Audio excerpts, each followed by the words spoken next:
A jeweler named Gerald Marsh staggers to his feet. Outside, the screaming wail of an approaching police car can be heard.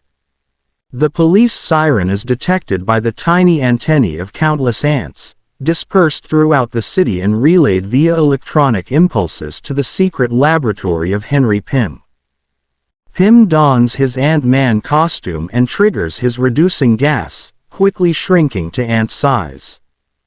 Using his catapult, he launches himself towards the general area of 523 Elm Street. As the tiny warrior flies over the city, he uses his cybernetic helmet to contact the ants below, causing them to converge on the awning at 523 Elm Street and create a cushion for him to safely land. As he lands, Ant-Man notices that the police are leaving. Seconds later, he makes his appearance known to Mr. Marsh, who tells him that it was the Protector who beat him up. He explains that the Protector is an inhumanly powerful criminal who has been terrorizing all of the jewelers in town and makes them pay for protection. The Protector came into Marsh's store that day wanting money. Business had been bad, so Marsh couldn't pay. The Protector then yanked Marsh over the counter with one hand and then used his electronic disintegrating ray to reduce his jewelry into dust. The Protector then knocked Marsh unconscious before leaving to ensure he would be obeyed. When he recovered, Marsh called the police, but like the other store owners, was too scared to sign a complaint. As Ant-Man leaves, a large figure observes him through a pair of binoculars. When he reaches the curb, he takes out a lasso of thread and skillfully tosses at the bumper of a passing car and hitches a ride. The shadowy figure observing him muses that he got away, but next time would be different. Later, back in his laboratory, Henry Pym uses his cybernetic devices to station ants in front of all the jewelry stores in the city and instructs them to respond to verbal stimuli such as the words, "Protector," and "Disintegrating Ray." For 2 days, nothing happens. On the third day he receives a message. The Protector is at 600 Harley Avenue extorting money from a jeweler. Ant-Man uses his catapult to launch himself through the air towards Harley Avenue, but finds the street crowded, blocking his path to his cushion of ants. He manages to maneuver in midair in order to land in a baby carriage. Safely on the ground, Ant-Man gathers a swarm of ants and rushes into the jewelry store where he finds the Protector attempting to extort money from the owner. Ant-Man commands his ants to climb the display case from where he confronts the Protector. As the menacing Protector comes towards the Ant-Man, the ants move a necklace from the display case and drop it on the floor. The string of pearls breaks and the pearls scatter when they hit the floor, causing the Protector to slip and fall. Ant-Man decides to lead the fight outside where he can find more ants to help him. As the Protector steps from the store, he grabs a water pistol from a passing boy and nearly manages to wash Ant-Man down a nearby storm drain. Ant-Man saves himself by commanding some nearby ants to drop a stick across the sewer grate. By the time Ant-Man recovers, the Protector has escaped. Returning to his laboratory, Ant-Man devises a plan to defeat the Protector by baiting him. 1 week later, Henry Pym rents a storefront and sets up a jewelry store.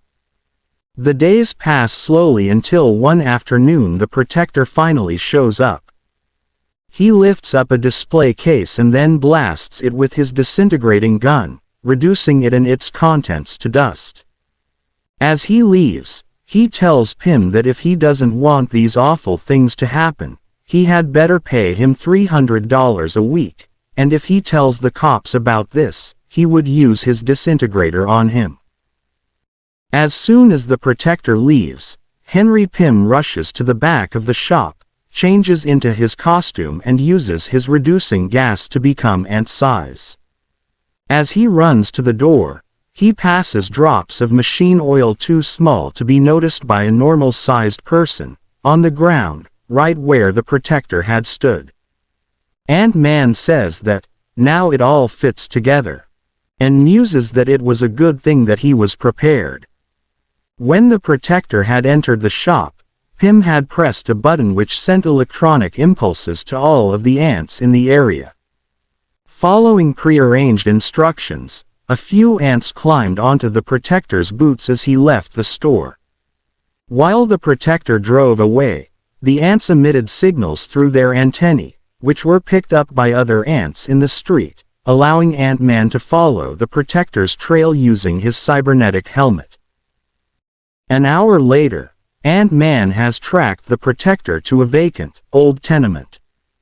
Sending out another electronic message, he gathers together a few ants and enters the building.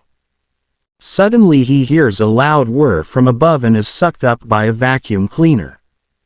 Peering down into the vacuum bag, the protector gloats about his success and seals up the opening of the bag with glue to prevent Ant-Man from escaping.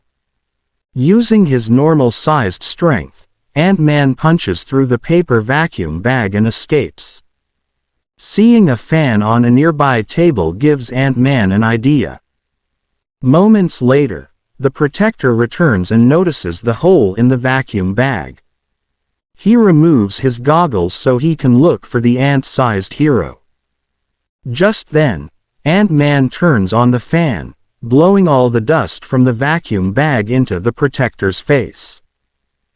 A moment later, the police have arrived and apprehend the protector. Ant-Man had sent an electronic message to the ants stationed at the nearby police station, commanding them to spell out a message leading the police to the vacant tenement. Ant-Man instructs the police to remove the protector's outer clothing, revealing him to be the jeweler Gerald Marsh. Wearing platform shoes and a mechanical exoskeleton that allowed him to perform his feats of strength.